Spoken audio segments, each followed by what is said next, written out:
Hey two-wheel adventurers, welcome back to the channel. Today we're diving into Triumph's first entries into the world of Enduro.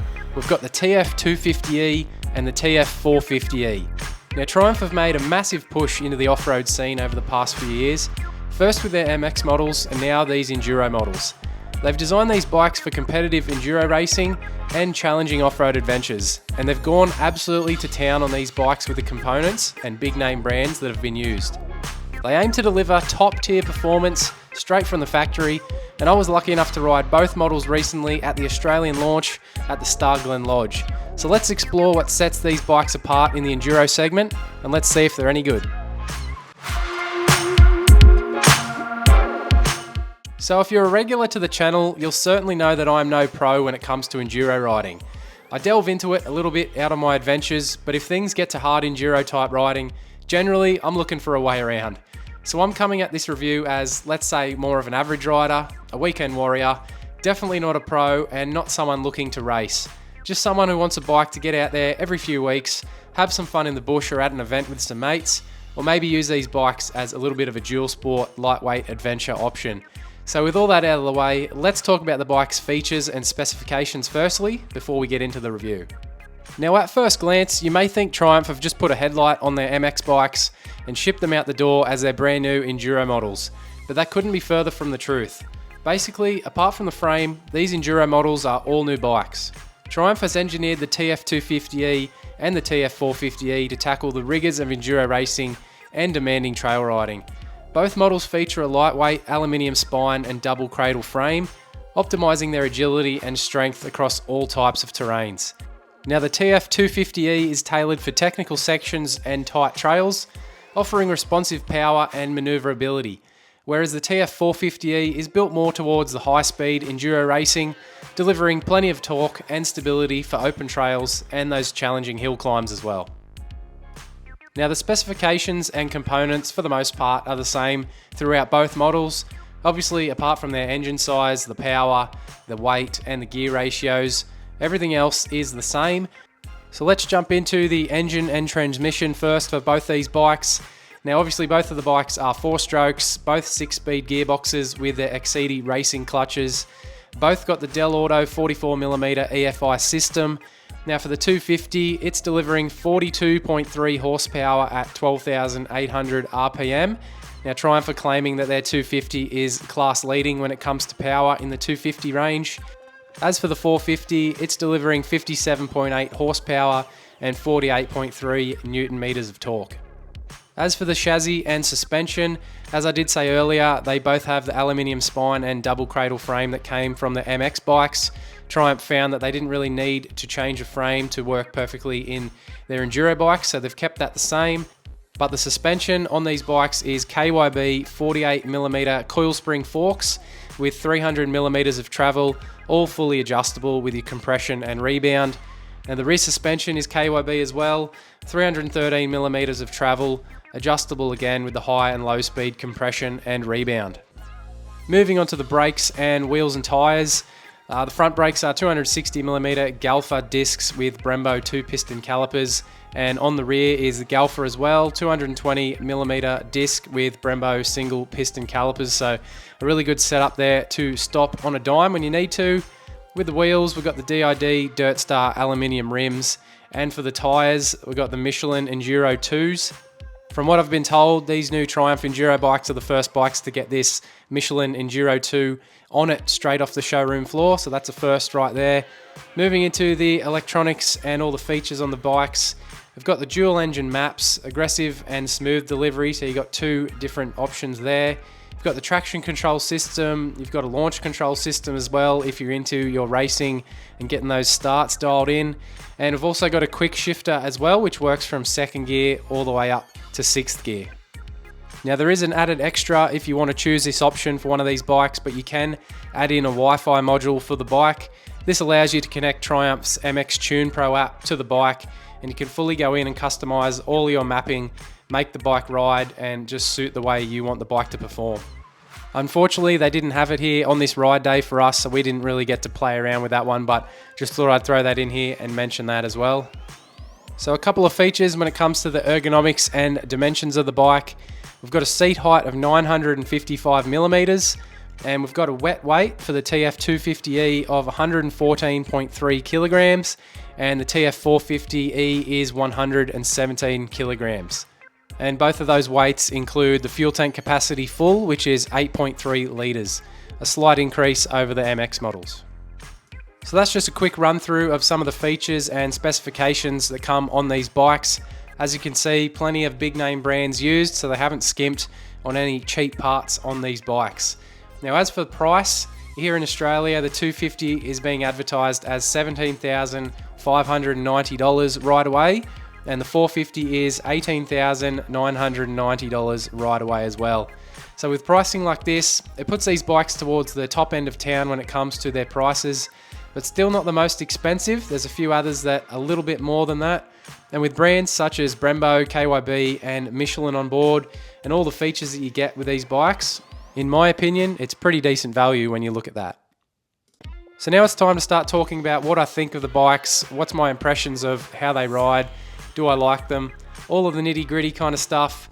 Now we got to ride the bikes for a full day here at the Star Glen Lodge. If you want to see my previous video, you can go and check that one out and see the full ride from the whole day. But I got to spend about half the day on the 250 and then the other half on the 450, all across different types of trails and different terrain as well. Firstly, we'll talk about the engine performance and the power delivery of both bikes. Now the 250 power I felt was good. It was very manageable, and for most of the riding we did on the launch, I found it to be the bike that I wanted to be on. For a 250, it felt really powerful, so I can't really claim if Triumph are 100% correct with their class-leading power, but it definitely felt pretty powerful for a 250, that's for sure. Plenty of up and go when you needed it. Just being a smaller CC bike, there was more input needed, obviously with gear changing and all of that stuff. But the 450 for me, the power of the 450 was where it was at. For the riding I normally do in my own time, I feel the 450 suits me a little bit better in that respect. And on some of the hill climbs that we did, the 450 could just be wound on and it would just keep on climbing. Even when down in the low rev range, it would find the power down low and just keep chugging its way up those hills. Being what I would call an average rider, a weekend warrior, that's just how I tend to ride, in a lower gear, just chugging away. So having the ability to wind the 450 on and just get that power from anywhere in the rev range was absolutely awesome on the big 450. And the way the power was delivered through both the 250 and the 450 was really, really smooth, very predictable, and I really enjoyed that part of both bikes. Now as for the handling and agility of both of these bikes, overall I found that both bikes performed really, really well. I could point them where I wanted to most of the time. The only difference was obviously the bigger 450 can get a little bit heavier in the tight, technical, twisty sort of riding, so that was the major difference. But I felt the steering was very sharp on both of these bikes and I could really just point them where I wanted to most of the time, as long as I didn't have any arm pump or anything like that. But the 250 handled the tight technical stuff a lot better than the 450, and it was absolutely amazing through most of the riding that we did. I felt way more comfortable with the steering on the 250 and all that slow, tight stuff versus the 450. But overall, both of them felt very agile and the steering was very, very light. So now it's time to talk about what is probably my favorite feature on both of these bikes, and that is of course the suspension. The way the suspension performed on both of these bikes, the 250 and the 450, was absolutely unreal in my opinion. I've got zero complaints when it comes to the suspension on these bikes. I'm 85 kilograms and I didn't have to make any adjustments on the bikes throughout the day. I just felt comfortable immediately. And I didn't really notice too many other riders throughout the day making many adjustments at all. So I feel like out of the box, these bikes are set up really well with a really good starting point. It ate up those short, sharp bumps that you get along those open trails when you're trying to go a little bit quicker. It soaked up those erosion mounds with ease when you're trying to get a little bit of air off those. I was expecting a bit of a harsh landing, but didn't get one at all. It soaked it up every single time. In the tight technical trails, the suspension also felt great. I never once found myself thinking that I need more from the suspension on these bikes. It was predictable, it did what I needed it to do, and with minimal fuss as well. So a really big tick there for the Triumph Enduro models with the KYB suspension setup. So let's talk braking performance. Now the brakes for me, I found to be great. Maybe a little too great with the rear brake. I felt myself locking the rear a lot just because the brakes were so good. It didn't take much of a press of the rear brake pedal to get the brakes working. I'm just used to some other bikes that I've ridden recently where the back brake pedal needs a little bit more persuasion, so it's more of an issue for me and not the bike itself. The brakes performed overall really good. I found that front brake to be really predictable and it worked well for me throughout the day on both the 250 and the 450. So overall, a really good setup for the brakes on these enduro bikes. Now let's quickly talk about the ergonomics and the rider comfort on these enduro bikes. Now this is another part that I think Triumph did a really good job. It really felt right for me. I was immediately comfortable on both of these bikes. Sometimes it can take a few hours to feel comfortable on a new model bike the first time you get on it, but I didn't get that feeling on either of these. I was able to jump between the 250 and the 450, and they both just felt really comfortable straight out of the box. The only thing that I had to adjust was, of course, the brake and the clutch levers to get those right, and I was good to go. The rider triangle setup on both bikes was really good. The handlebar placement, the seat height, and the foot peg height as well. It all just worked really well for me. And I also found going from standing to sitting or sitting to standing, vice versa, on both of these bikes was a really easy thing to do as well. And when it comes to the seat that comes on these enduro bikes, I found it to be pretty decent comfort level, and I really liked the grippy seat cover that comes on it. It definitely helped us out on our wet and muddy ride day. Now let's talk about the electronics and the usability of these bikes. I unfortunately didn't get to use all the electronics a whole lot throughout the day. I was just too busy concentrating on all the tracks ahead to be playing around with all these switches and the electronics. Now, I did use both ride modes. A couple of times throughout the day I switched between them, but I just found myself wanting to be in the full power mode. The dulled down version just felt a little bit lacking, obviously. Probably good for someone new to a bigger bike, or possibly maybe it might get some use in the slippery conditions, but I didn't really find the need to use it a whole lot throughout the day. Full power mode was the go for me. The quick shifter was a handy feature. I did use it a little bit, but again, I kept forgetting that I had it for most of the day. But it's definitely a welcome addition on any bike really. And unfortunately, I forgot to try out the launch control feature throughout the day. It's not something I ever use on any other bike that I have. I don't do any racing or anything like that. As I said earlier, weekend warrior, just your average rider. So someone like me probably isn't going to get a whole lot of use out of that anyway, but I'm sure it works. I'm sure it does its job. I just didn't get to use it throughout the day. So just quickly, we go through a couple of positives and a few negatives as well. Just what I think of these bikes. Let's start with the positives, the good stuff. First thing being that suspension. As I said earlier, absolutely loved it. It performed amazing. The comfort of these bikes straight out of the box is really good as well. Didn't really have to change a whole lot to feel comfortable on these models. And number three in the positives is that engine performance. Both models really good for different situations, but they were both smooth, predictable, and they had plenty of power when you needed it. So let's talk about the negatives. It was really hard to find some negatives with these bikes, but I've got a couple of things here that just annoyed me a little bit throughout the day of riding. The first one is the electronic switch up on the handlebars where you pick your launch control, ride modes, all of those kind of things.